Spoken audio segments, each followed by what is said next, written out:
একদিন এই চেয়ারে সাইদি থাকবে না, হারিয়ে যাবে একদিন, এটাই স্বাভাবিক। সাইদির কোন কেরামতি নাই, কোন কারিশমা নাই, আল্লাহর কসম। এখানে যে দোয়া যদি কবুল হয় তার একমাত্র কারণ কালামুল্লাহ, আল্লাহর কোরআন। আমি অযোগ্য, আমি অপদার্থ। আমি জানি না আগামী দিন অথবা আগামী বছর আপনাদের সাথে এই জায়গায় দাঁড়িয়ে আমি বক্তব্য রাখতে পারবো কিনা আমার জানা নাই, আল্লাহ পাক ভালো জানে। আমি আমার আবেগ দিয়ে কথা বলে গেলাম জাতির কাছে। আমি যেন দেখতে পাচ্ছি জাতি জাহান্নামের দিকে এগোচ্ছে, প্রতি বলে বলে, প্রতি মুহূর্তে মুহূর্তে। আমি মাঝে মধ্যে ভয় পাই, একদিন তো এই খবর নিশ্চয়ই হবে যে সাইদি বিদায় হয়ে গেছে।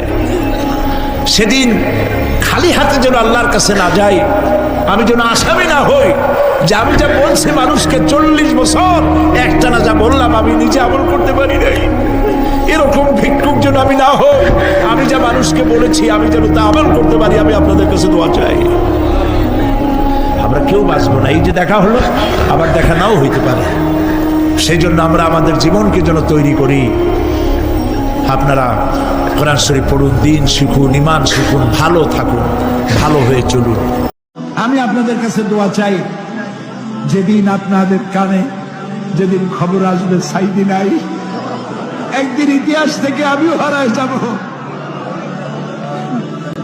কিয়ামতের দিন আল্লাহ যেন আমাকে মাফ করে দেন। আমি কিচ্ছু চাই না আল্লাহর কাছে। আল্লাহ যদি বলেন কিয়ামতে তোরে মাফ করে দিলাম, এর থেকে বড় পাওনা আমার না।